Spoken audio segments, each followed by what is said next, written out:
When did you first become aware of the Indianapolis story, and how did you become aware of it?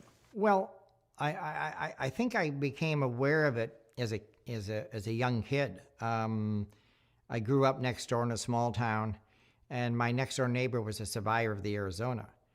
And I would go down there every once in a while. His name, I got to call him Jimmy. That's all I remember is Jimmy.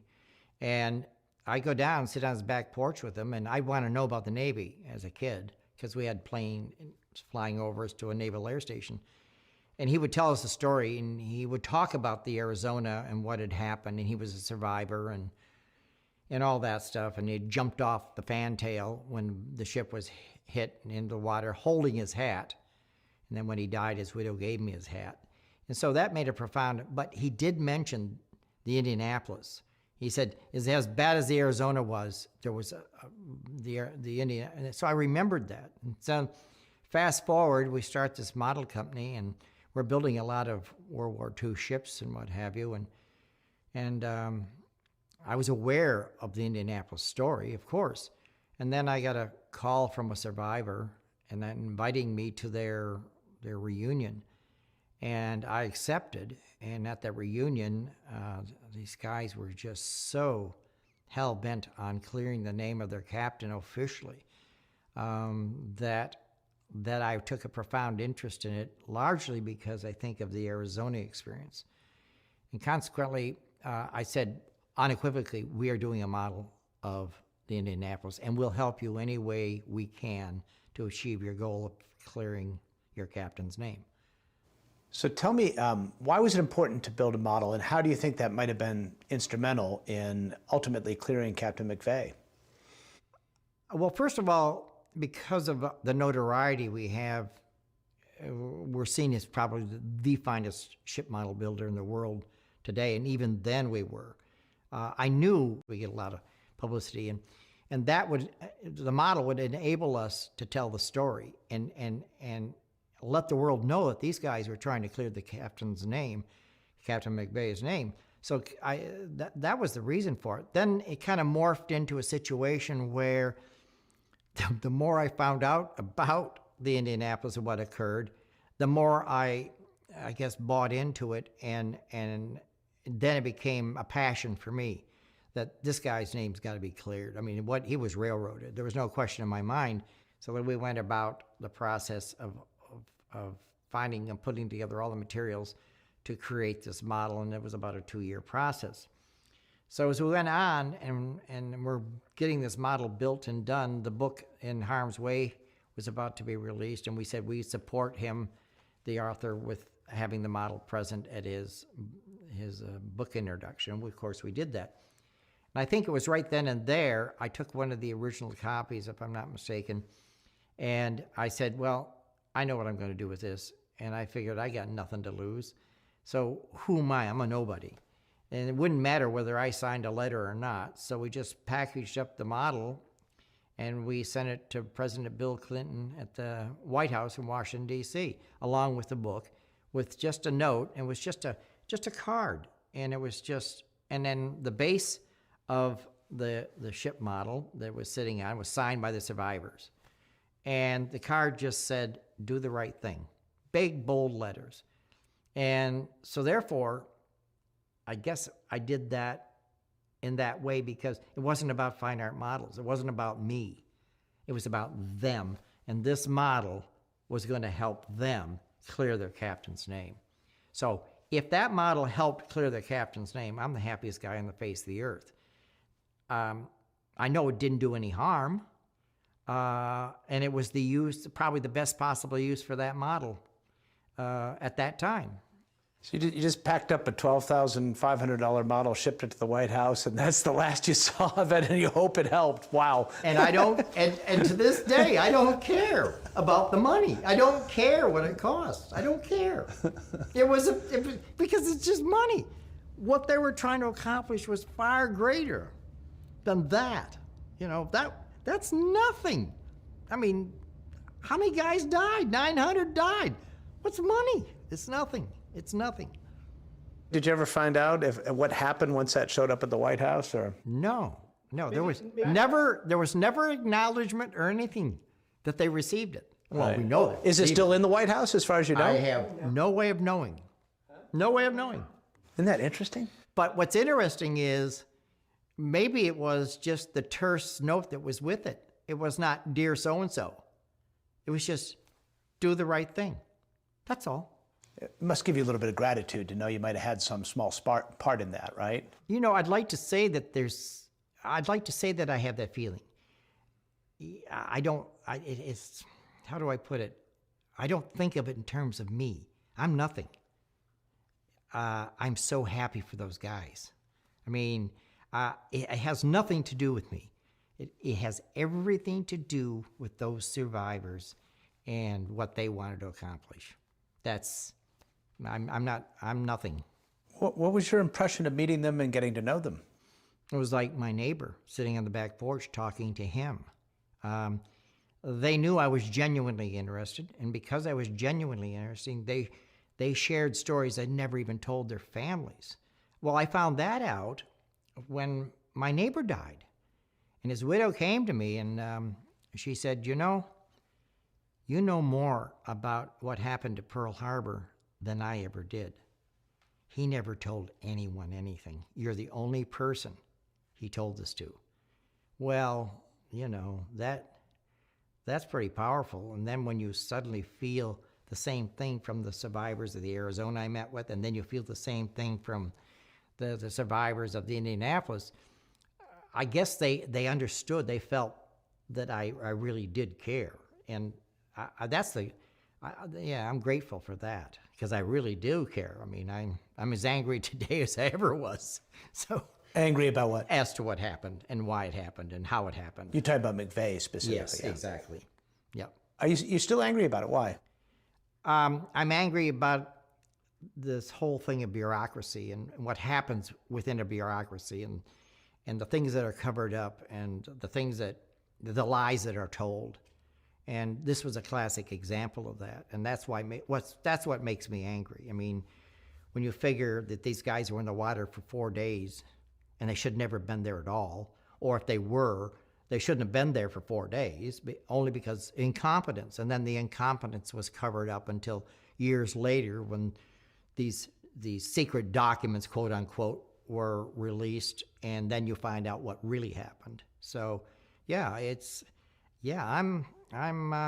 he should never have been court-martialed. Number one, the only officer of a ship, commander of a ship that was lost in World War II. He was the only one ever court-martialed, and he was court-martialed because people were covering up their incompetence, and that goes. Of course, that's alive and well today, but it's nothing's changed. But it still makes you angry. He technically was supposed to be zigzagging his vessel. I mean, is that just kind of a red herring? Was that kind of just an excuse to go after him? That was the only thing they had, but then that wasn't even valid because it was at his discretion based on weather and where he was. He was in the straits, and he couldn't zigzag in the straits. It would serve no purpose. And the irony of the whole story was when, I think his name was Commander Hashimoto, testified at his court-martial, which I thought was incredible. He said it wouldn't have mattered what he did. He was a sitting duck. I mean, he you know, there's nothing he could have done. And then Nimitz, remits the guilty verdict.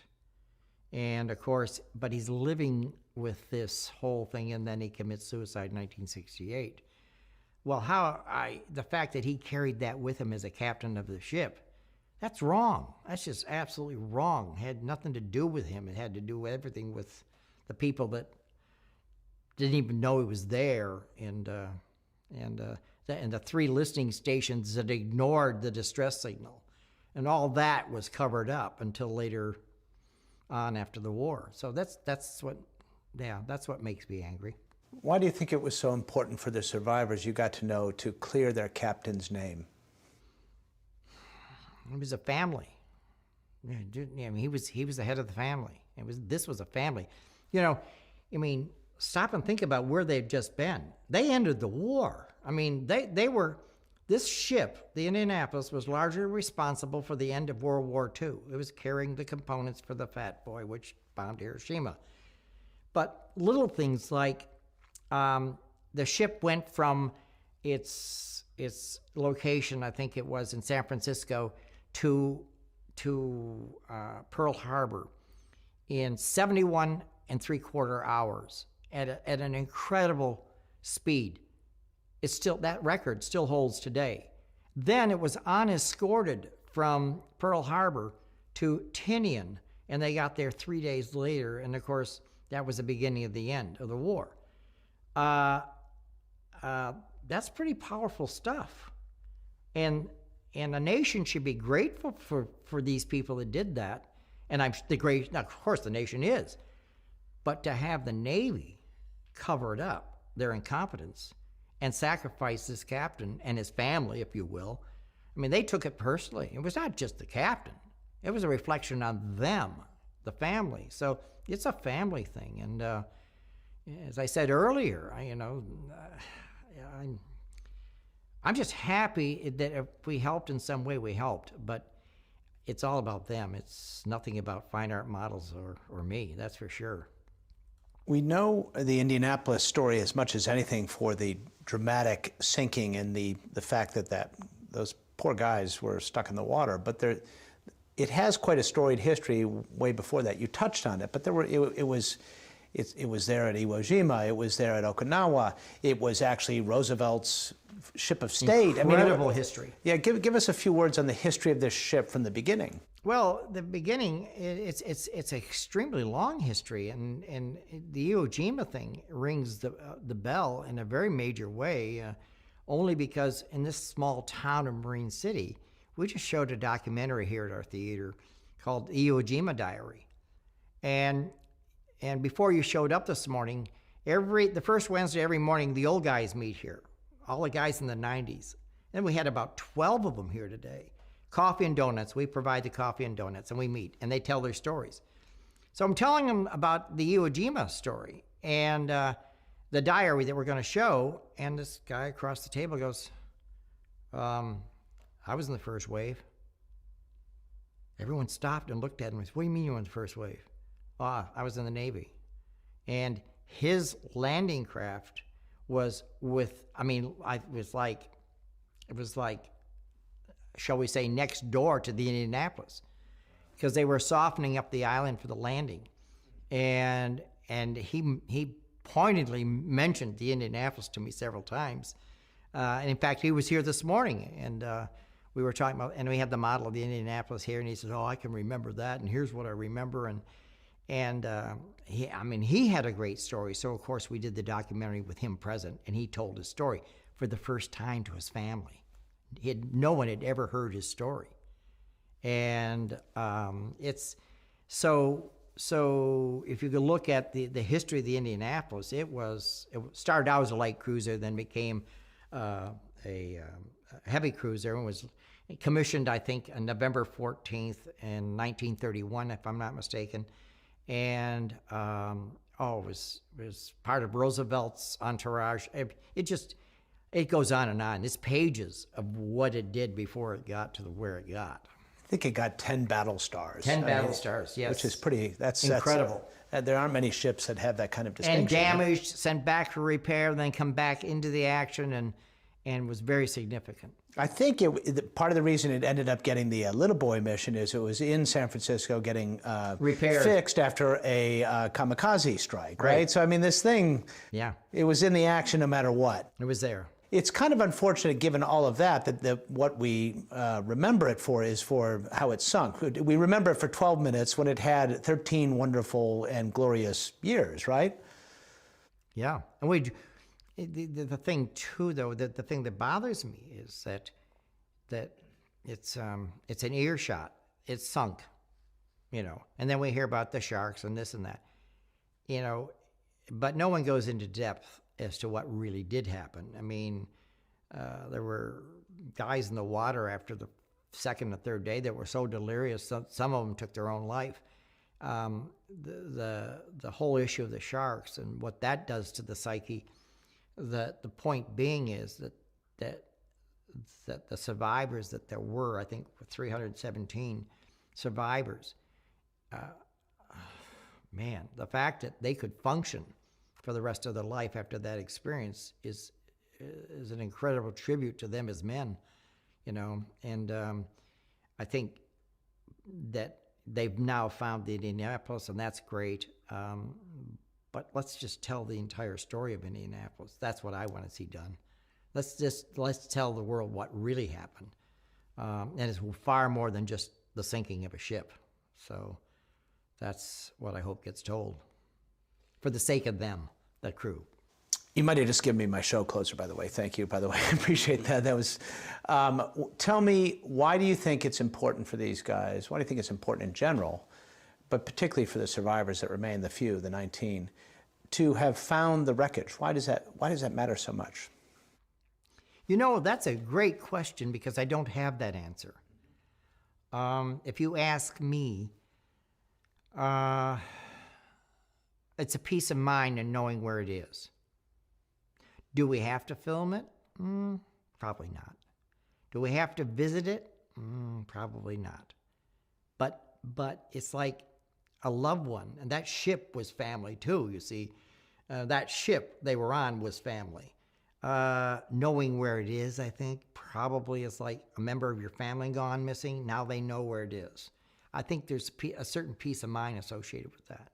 And I think that's probably the big reason for it. And of course, it's a mass grave of about 400 men there, which is something that we should treat with great respect. At least 400. I mean, 300 went down with the ship. Right. Yeah. And then, 700 more? That's a good point. Yeah. I was thinking of the ones that went down with the ship. Yeah, but 300 went down with the ship. So do you think we should sort of stay away from, I mean, do you have misgivings about showing it? Or do you think there's something ghoulish about it? Or what do you think? I mean... You know, unfortunately, what they did to Titanic is disgusting. Tell me. Well, no one has the right to remove anything from a gravesite. Now, if it's just being filmed, I think that's fine. Perhaps it does serve a purpose. Locating is everything. Maybe the filming is the confirmation that they actually did find it. So maybe that's the verification process. Beyond that, we know it took a torpedo to the bow and blew the bow off. We know it took a torpedo to the starboard midships, sunk in 12 minutes. We know all that. So we know what the model or the ship looks like. I mean, it's right here. So I think the real purpose here is closure. It's the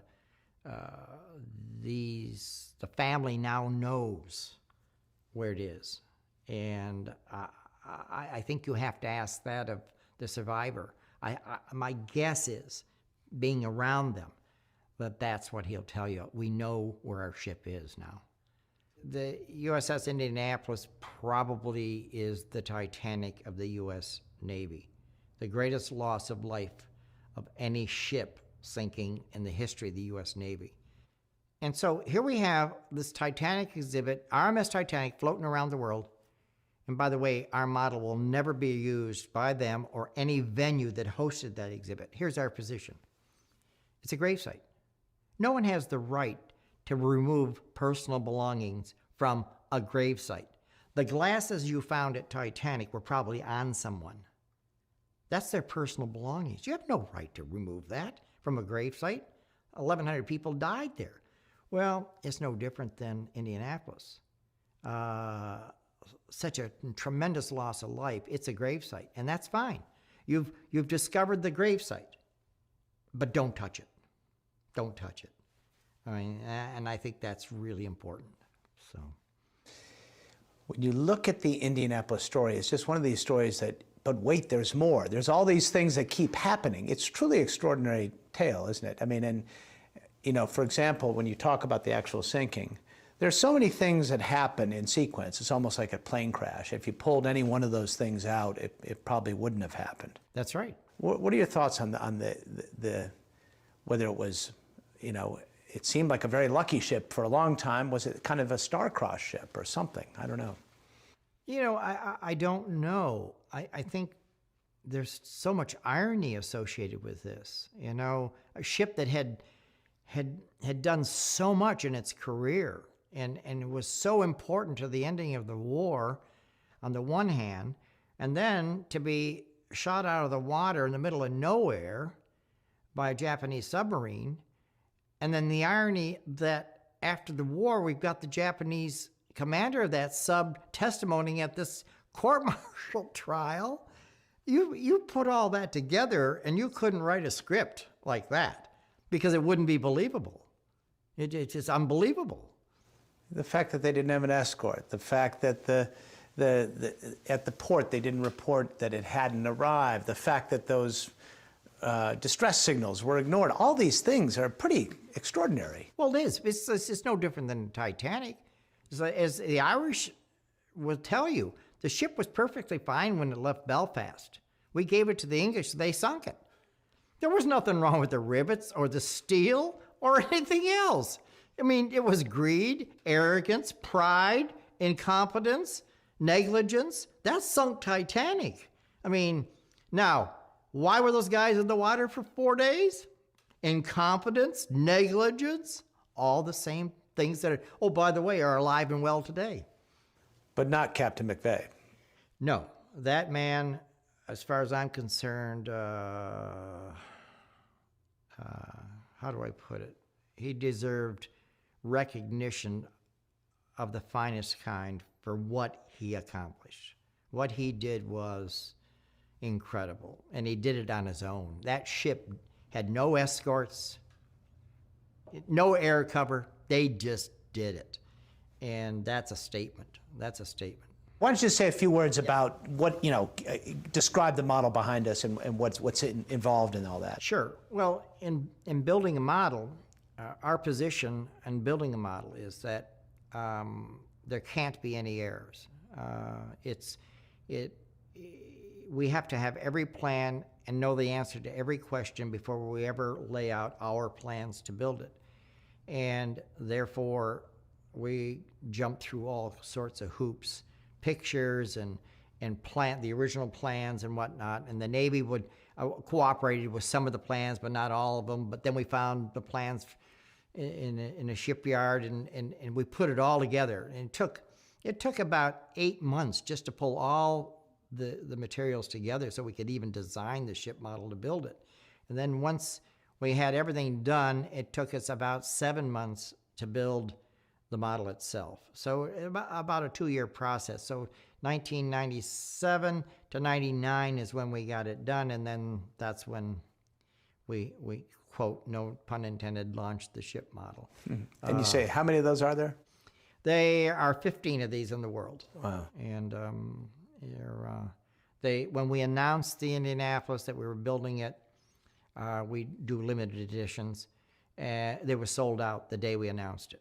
So it's, and we will never build any more. Not even if we could, but we can't build models at this level anymore because craftsmanship is pretty much gone. It's a sad statement. Yeah. Are you proud of it? Yeah, I'm proud of what it represents.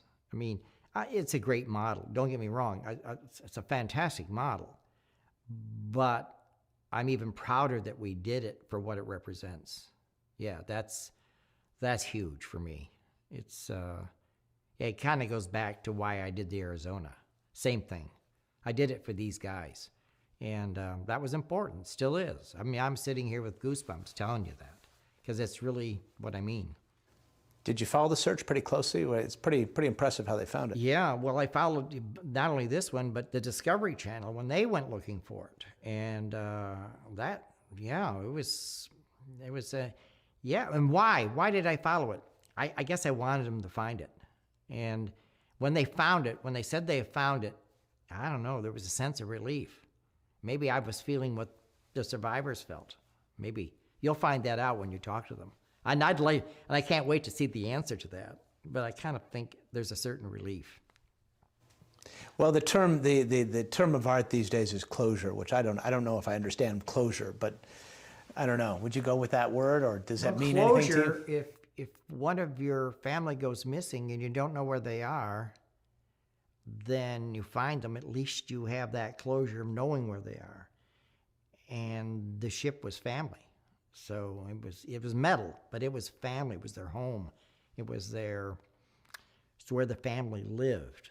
And so therefore, yeah, I think it's important. I think that's what the closure is. Not going to change anything, but at least they now know that we know where they are. How's that? We know where they are. How are we going to identify you here? As the CEO of Fine Arts Models, what are you? Yeah, someone having fun in life.